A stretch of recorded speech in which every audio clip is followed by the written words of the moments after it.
എല്ലാവർക്കും ഓണാശംസകൾ. നാളെ തിരുവോണമാണ്.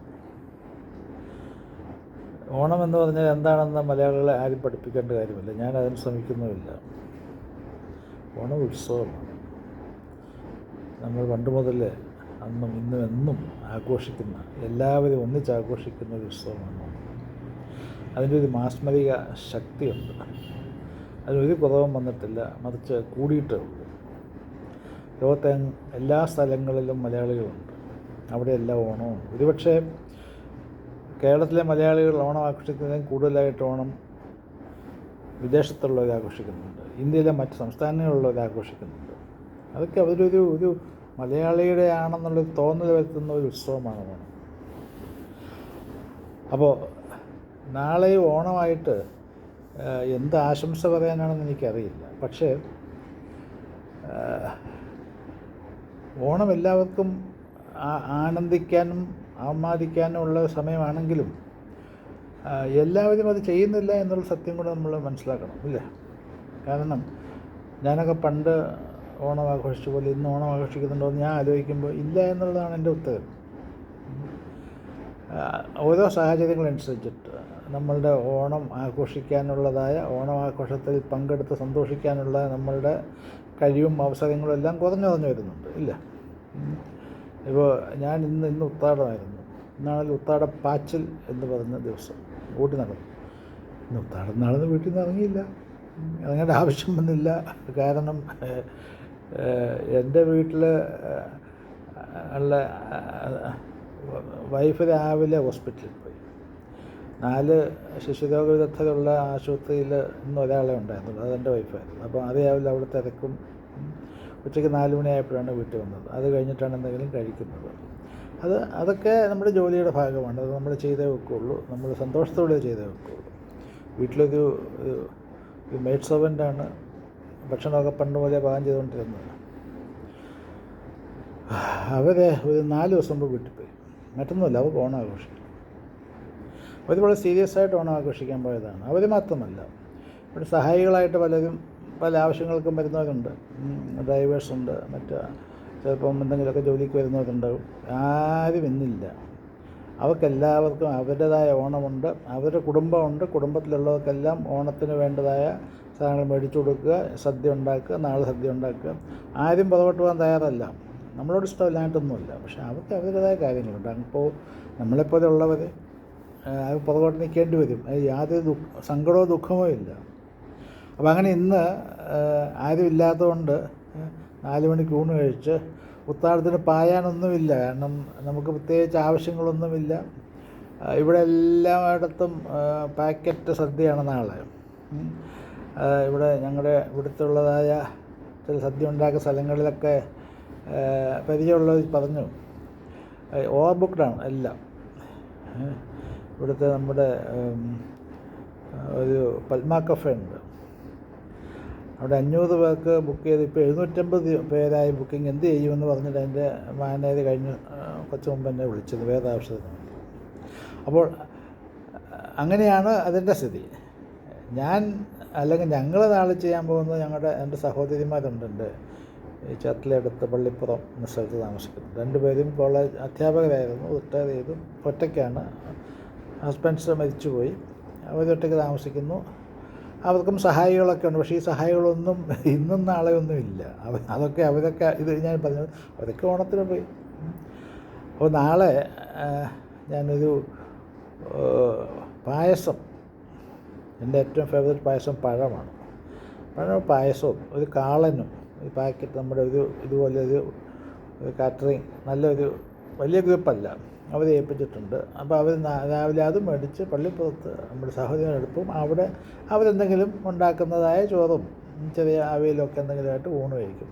സന്തോഷകരമായിട്ട് ഊണ് കഴിക്കും. പിന്നെ ഓണം അതാണ്.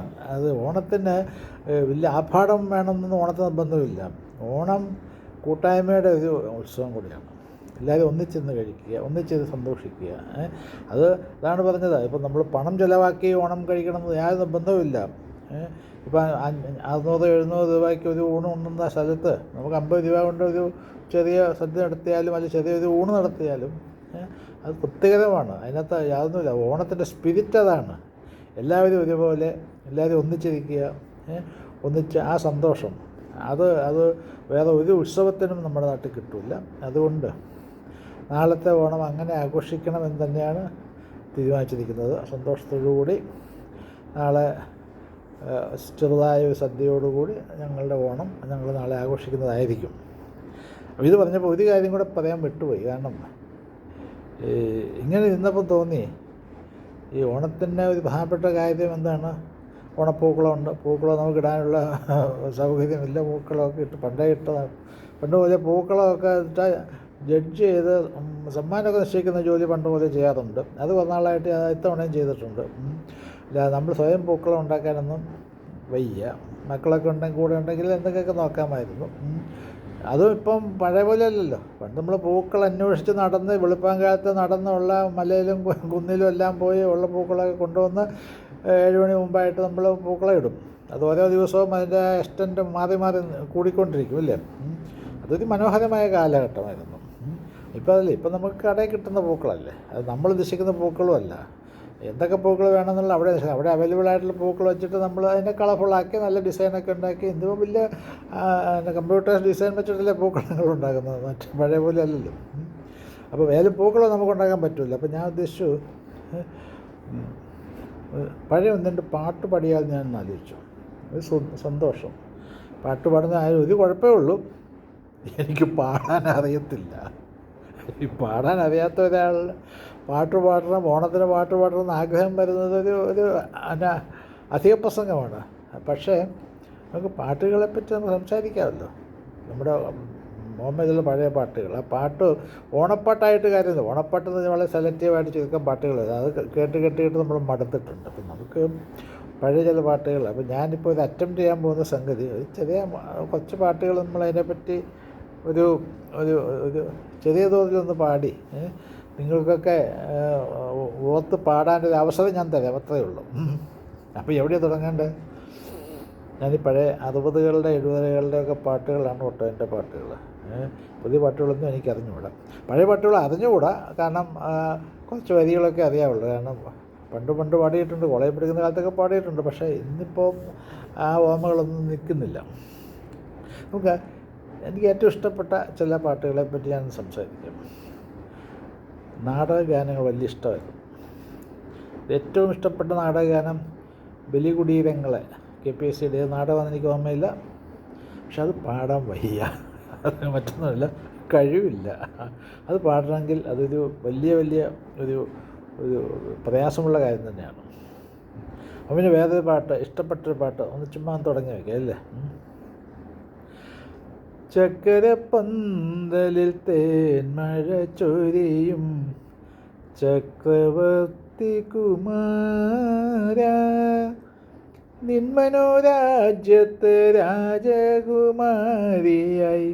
വന്നു നിൽക്കാനൊരു മോഹം.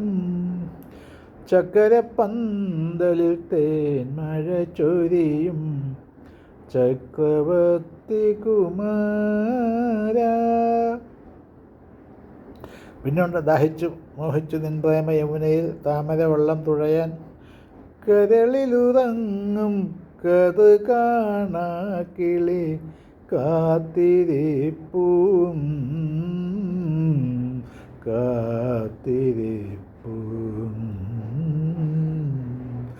ചക്കരപ്പന്തലിൽ തേന്മഴ ചൊരിയും ചക്രവർത്തി കുമാര. ഇങ്ങനെ നമ്മുടെ നാടകഗാനങ്ങൾ ഇങ്ങനെ പഴയത് ഓർമ്മ വന്നു. അത് കഴിഞ്ഞ് പിന്നെ എങ്ങോട്ടാണ് പോകേണ്ടതെന്ന് ചോദിച്ചപ്പം ഒത്തിരി പാട്ടുകൾ അല്ലേ. എൻ്റെ മനസ്സിൽ വരുന്ന ഒരു പാട്ട് 1000 പാദസരങ്ങൾ. ഈ പെരിയാർ എന്ന് പറഞ്ഞാൽ നമ്മുടെ ഓണം പോലെയാണ്. മലയാളി ഒരിക്കലും മറക്കാത്ത ഒരു സ്ഥലമാണ് പെരിയാർ. ആ പെരിയാറിൻ്റെ ആ വശ്യത നമ്മുടെ സിനിമാ ഗാനങ്ങളിൽ കൂടെ നമ്മൾ മനസ്സിലാക്കിയിട്ടുണ്ട്. അതിനുശേഷമാണ് ഞാൻ ആദ്യമായി പെരിയാറിൻ്റെ തീരത്ത് ഈ സിനിമകളൊക്കെ ഷൂട്ട് ചെയ്ത സ്ഥലത്ത് പോകേണ്ടി വന്നിട്ടുള്ളത്. ആലുവാപ്പുഴയുടെ തീരത്ത് ആ കൽപ്പടവിൽ കൂടെ ഇറങ്ങി കാലൊക്കെ കഴുകി ഒരു കല്യാണത്തിന് പോയപ്പോൾ, ആലുവ പാലസ് കല്യാണത്തിന് പോയപ്പം ഞാൻ എൻ്റെ മനസ്സിൽ കൂടെ ആ പാട്ടുകളൊക്കെ അന്ന് മനസ്സിൽ കൂടെ വന്നുപോയി. 1000 പാദസരങ്ങൾ കിലുങ്ങി ആലുവാപ്പുഴ പിന്നെയുമൊഴുകി ആരും കാണാതെ ഓളവും തീരവും ആലിംഗനങ്ങളിൽ മുഴുകി മുഴുകി 1000 പാദസരങ്ങൾ കിലുങ്ങി ആലുവാപ്പുഴ പിന്നെയുമൊഴുകി. ട്യൂൺ ദേവരായൻ രംഗന്മാർ എൻ്റെ ട്യൂണായെന്ന് തോന്നുന്നു. പക്ഷേ എന്നാലും ഇതൊരു നമ്മളെല്ലാവരും ഓർമ്മിക്കുന്നൊരു പാട്ടാണ്. മലയാളത്തിലെ ഏറ്റവും നല്ല 10 പാട്ടുകൾ ഏതാണെന്ന് ചോദിച്ചാൽ അതിലൊന്നാകും അതിലോ 1000 പാദസരങ്ങൾ എന്നുള്ള സംശയമൊന്നും എനിക്കില്ല. അത് പ്രേംനസീറിൻ്റെ അഭിനയവും ഓർമ്മിക്കുമ്പോൾ നമുക്ക് നൊസ്റ്റാൾജിയ നമുക്ക് മനസ്സിലിങ്ങനെ തങ്ങി നിൽക്കും. നദിയിലെ അടുത്ത മറ്റൊരു ഗാനം കൂടെ ഉണ്ട്. കായാമ്പൂ കണ്ണിൽ വിടരും കമലദളം കവിളിൽ വിടരും അനുരാഗവതി നിൻചൊടികളിൽ നിന്നാലിപ്പഴം പൊഴിയും. കായാമ്പൂ കണ്ണിൽ വിടരും കമലദളം കവിളിൽ വിടരും. അത് ആ കവിള് കായാമ്പ് വിടരുന്ന ആ ഗാനത്തെ നമുക്കൊരിക്കലും മറക്കാൻ പറ്റില്ല. അതുമാത്രമല്ല, അത് ഒരു 1000 പാദസരങ്ങളാണോ കായാമ്പുവാണോ നല്ലതെന്ന് പലപ്പോഴും ഞാൻ ആലോചിച്ചിട്ടുണ്ട് അന്ന് മുതൽ. ചിലപ്പോൾ എനിക്ക് തോന്നാറുണ്ട് 1000 പാദസരങ്ങൾക്ക് ആ തുടക്കത്തിൻ്റെ ഒരു ഭംഗിയേ ഉള്ളൂ, പാട്ട് നല്ലൊരു കായാമ്പുവാണ്.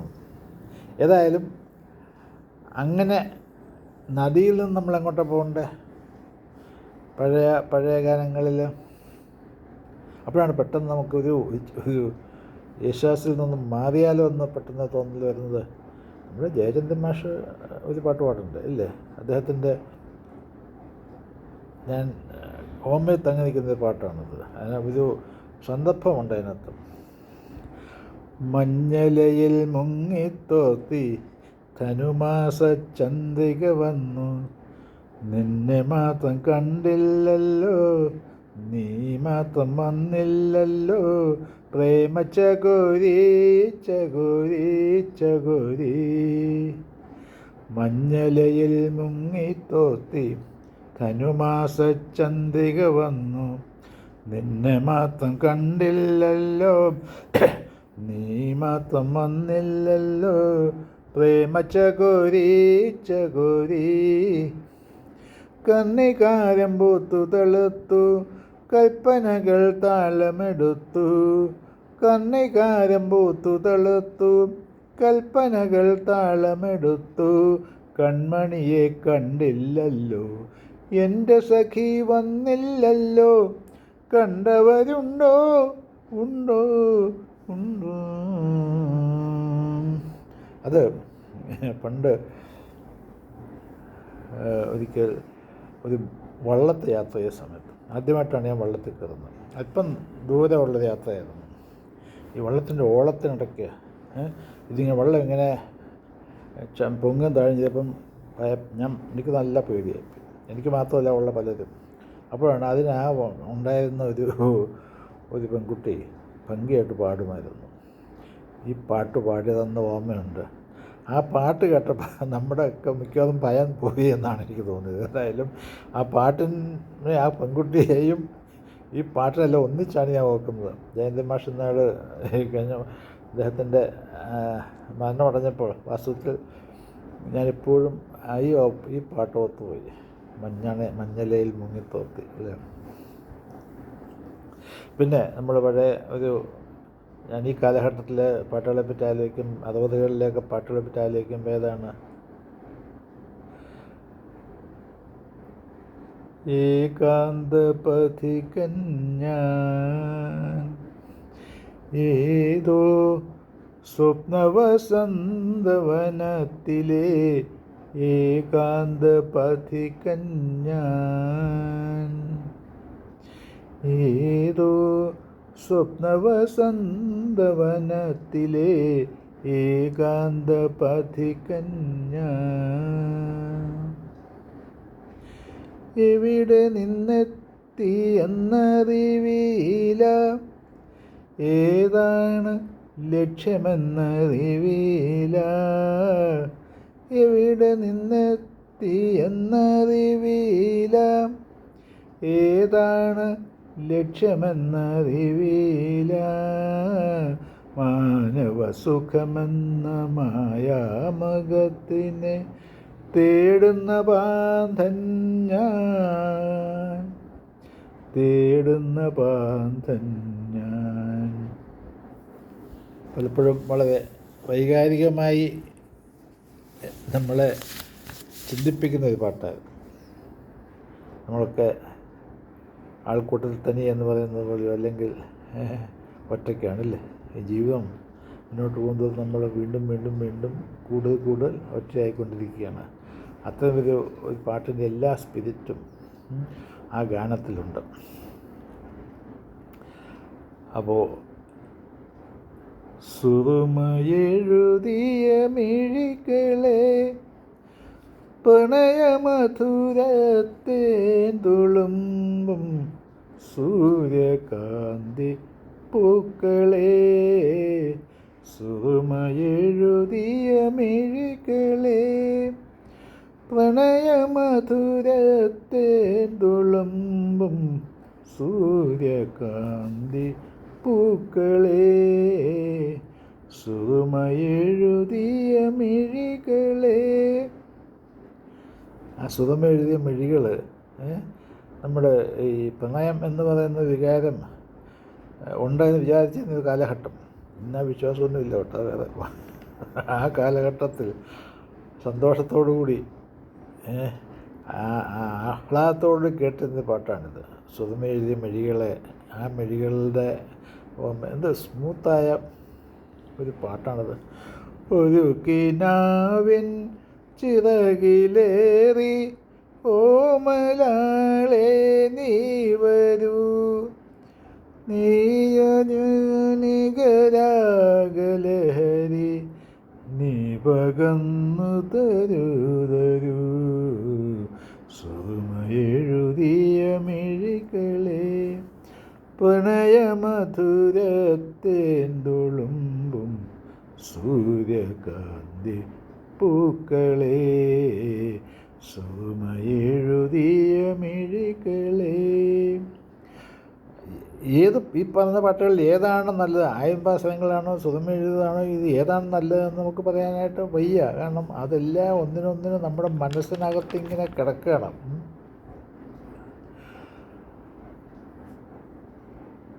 മറ്റൊരു പാട്ടും കൂടെ പാടി നമുക്ക് ഈ എൻ്റെ ഈ അധികപ്രസംഗം അവസാനിപ്പിക്കാൻ എനിക്ക് തോന്നുന്നില്ലേ. ഇന്നലെ നീയൊരു സുന്ദരരാഗമായൻ പൊന്നോടക്കുഴലിൽ വന്നൊളിച്ചിരുന്നു. മാമകരാങ്കുലി ചുംബനലഹരിയിൽ പ്രേമസംഗീതമായി നീ പുറത്തു വന്നു. ഇന്നലെ നീയൊരു സുന്ദരരാഗമായൻ പൊന്നോടക്കുഴലിൽ വന്നൊളിച്ചിരുന്നു. മാമകരാങ്കുലി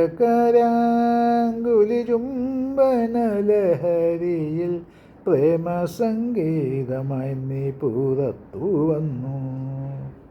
ഇന്നലെ നീയൊരു സുന്ദരരാഗമായൻ പൊന്നോണക്കുഴലിൽ വന്നൊളിച്ചിരുന്നു. മാനത്തെ മട്ടുപ്പാവിൽ താരകാനാരിമാരാഗാനനുച്ചരി കേട്ടു ധരിച്ചു നിന്നു. നീമാമരങ്ങളിൽ ചാരി നിന്നിളം തന്നൽ തളമടിക്കാൻ പോലും മറന്നുപോയി. ഇന്നലെ നീയൊരു സുന്ദരരാഗമായൻ പൊന്നോടക്കുഴലിൽ വന്നൊളിച്ചിരുന്നു. മനോഹരമെന്ന് പറയാതിരിക്കാൻ പറ്റും. മനോഹരം മാത്രമല്ല, നമ്മൾ ഇമോഷണലാകുന്ന ഒരു ഗാനമായിരുന്നു. പ്രത്യേകിച്ചും ആ കാലഘട്ടത്തിലൊക്കെ നമുക്ക് നമ്മുടെ കോൾമേൽ കൊള്ളുന്നതൊക്കെ നമ്മൾ തമാശയായിട്ട് പറയുന്നില്ല, അത്തരം ഒരു അനുഭൂതി ഉണ്ടാകുന്ന പാട്ടായിരുന്നു. അപ്പം ഇനി ഒരു പാട്ടൂടെ പാടാം ഇല്ലേ? ഒരു ശോകഗാനം കൂടെ വന്നില്ലെങ്കിൽ ശരിയാകില്ല. എനിക്ക് ഏറ്റവും ഇഷ്ടപ്പെട്ടൊരു പാട്ടാണ്. കരയുന്നു പുഴ ചിരിക്കുന്നു, കരയുന്നു പുഴ ചിരിക്കുന്നു, കണ്ണീരുമൊലിപ്പിച്ചു കൈവഴികൾ പിരിയുമ്പോൾ കരയുന്നു പുഴ ചിരിക്കുന്നു. എവിടെ മിസ് ചെയ്തു പോകും അല്ലേ? അതിൽ MT വാസുദേവൻ നായരുടെ മുറപ്പെണ്ണാണെന്നാണ് എൻ്റെ ഓർമ്മ അല്ലേ? അതിൻ്റെ ഒരു അതിനകത്തെ വൈകാരികത നമുക്ക് പറഞ്ഞറിയിക്കാൻ പറ്റത്തില്ല. ഒരുമിച്ചു ചേർന്നുള്ള കരളുകൾ വേർപെടുമ്പോൾ മുറിയുന്നു ബന്ധമഴിയുന്നു, മുറിയുന്നു ബന്ധമഴിയുന്നു, കരയുന്നു പുഴ ചിരിക്കുന്നു, കരയുന്നു പുഴ ചിരിക്കുന്നു. കഥനത്താൽ തേങ്ങുന്ന ഹൃദയവുമായി കരകളിൽ തല തല്ലും ഓളങ്ങളെ ദൂരത്തിനറിയില്ല, ആഴത്തിനറിയില്ല, തീരാത്ത നിങ്ങളുടെ വേദനകൾ, തീരാത്ത നിങ്ങളുടെ വേദനകൾ, കരയുന്നു പുഴ ചിരിക്കുന്നു, കരയുന്നു പുഴ ചിരിക്കുന്നു, കണ്ണീരുമൊലിപ്പിച്ചു കൈവഴികൾ പിരിയുമ്പോൾ കരയുന്നു പുഴ ചിരിക്കുന്നു, കരയുന്നു പുഴ ചിരിക്കുന്നു. നിർത്താം. ബോറടിച്ച് നിങ്ങൾ വിഷമിച്ച് കാണും, ഞാനും വിഷമിച്ചു.